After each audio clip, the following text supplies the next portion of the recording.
Hey, how we doing, everybody? I just want to give you a quick update vis-a-vis all my build guides, as well as the build guides on Maxroll walking into the expansion in Season 6. If you weren't aware, I've been playing a review build of Vessel of Hatred along with some of the Season 6 changes, and I had a great time with it. You've probably already watched like a deluge of like absolutely fantastic content about everybody reviewing it, etc. I had a very good time with it. I think I kind of just want to let you all experience it yourselves.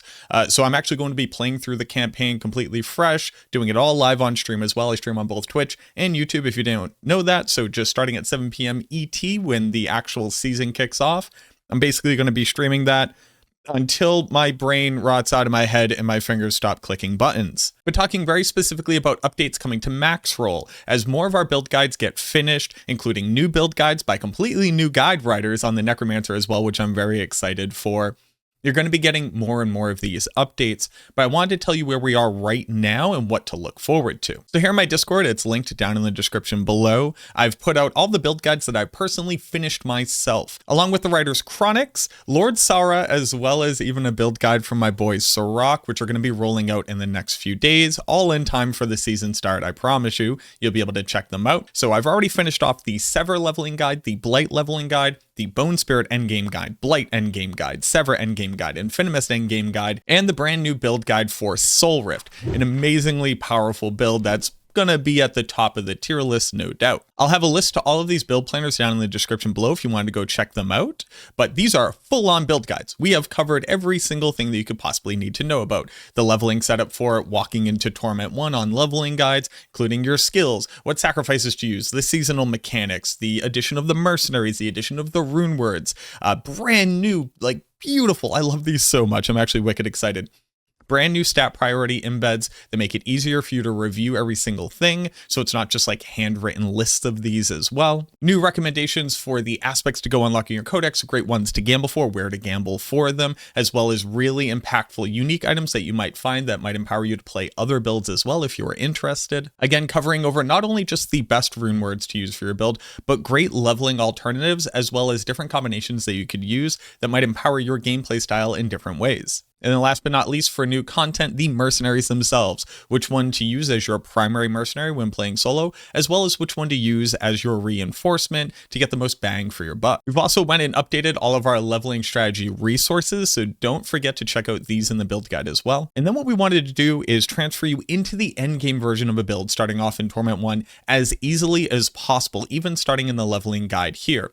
So we're going to give you an idea of what you're going to be building towards, what you should expect, not only a link just directly to all of the various Necromancer build guides that are out there, but in addition to that, a direct link to the build that this will end up being in the endgame. We want to make this as painless as possible. We've even went and expanded the Paragon section for the leveling build because it turns out that most people are going to start working their way through the pit, which means you can already be working your way through your Paragon levels as well. And we can't really define for you where you're going to be in that progression. So we just want to give it all to you right now so you know exactly what you're looking for. The tool for Paragon has gotten even better, showing you the exact runes that are in each one of the boards at a quick glance here. You can also go ahead and just collapse that if you don't want to see it, a little bit of information overload for certain people. We've also gone and simplified the Paragon system in our guides as much as possible. We're just going to show you exactly what you're looking to build once you have all of your glyphs up to rank 15, so you just progress through the boards as you naturally would. Notice also that the red and green indicators that show new stats and stats that have been removed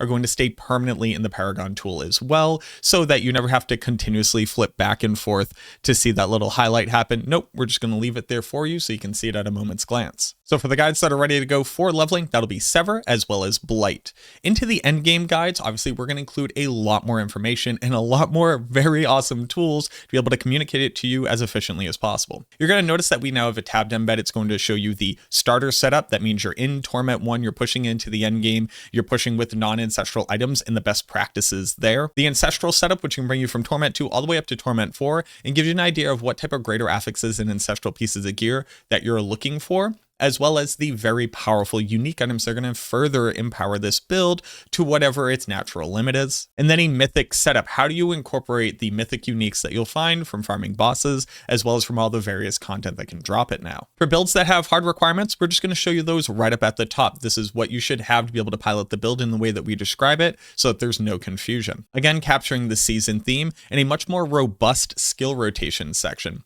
This is a pretty in-depth one because we're talking about Bone Spirit, one of the more technically challenging builds that the Necromancer has, but you should be able to read this section of the build guide and have an exact idea of how I'm piloting the build and what you should expect your rotation should look like to get the most out of it, as well as just make the thing work in the first place. Those rune combinations that are best and sought for your build, but great alternatives to be able to elicit different options or different outcomes depending on the content that you're farming. Again, that new mercenary system showing you the mercenary you need to equip and the mercenary you need to reinforce with, and the reason why we're doing it. That newly updated stat priority list where we're already going to be showing you the recommended stat thresholds, breakpoints, attack speed, essence per second, whatever you might need to be able to pilot this build efficiently. Just these slick little embeds here that are going to standardize how the information is communicated to you, as well as a fancy new little feature which is going to highlight the importance of the stats on a unique piece of gear. Just for example, on Blood Moon Breaches or Banished Lord's Talisman, how important is the unique effect? Well, it turns out that is the #1 important stat on the piece of gear here, so we're going to be prioritizing it in that way.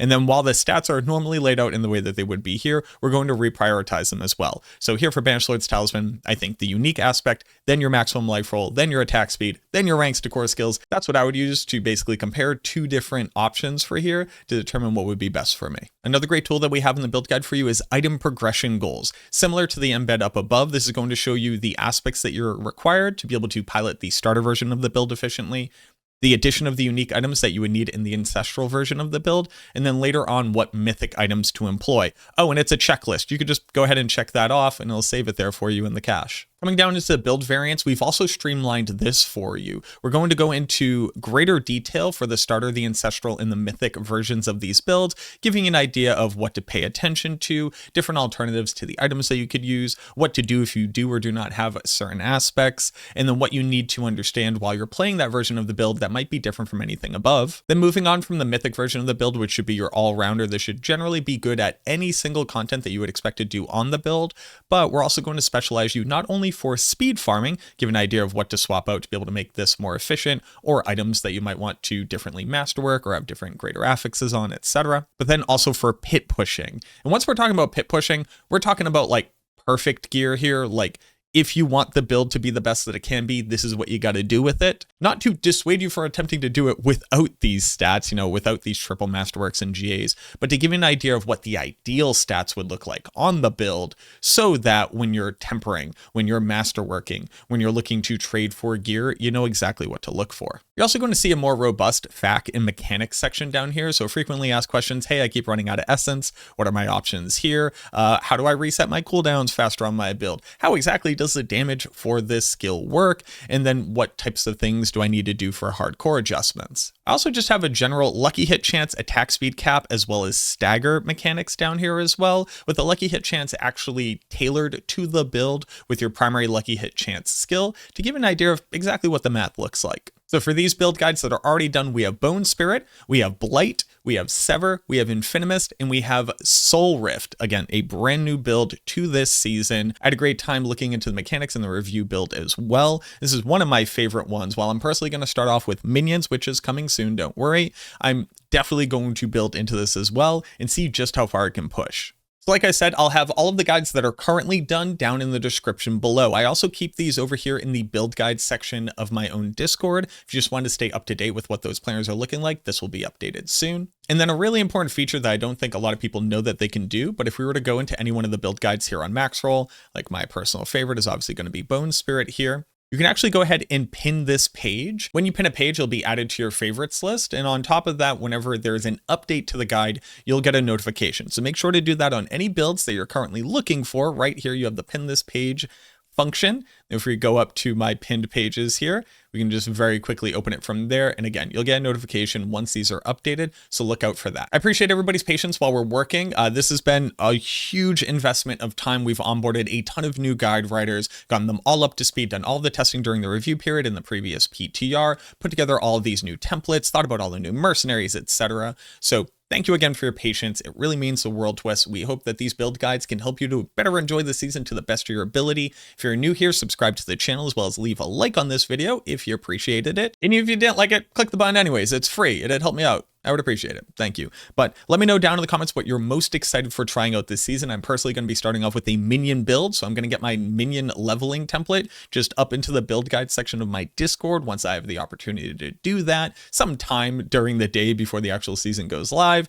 Come hang out on Twitch as well as on YouTube, but I'd love to hear from you down in those comments. Let me know. Thank you so much for watching this video. I truly hope that it helps, and I look forward to seeing you in the upcoming season.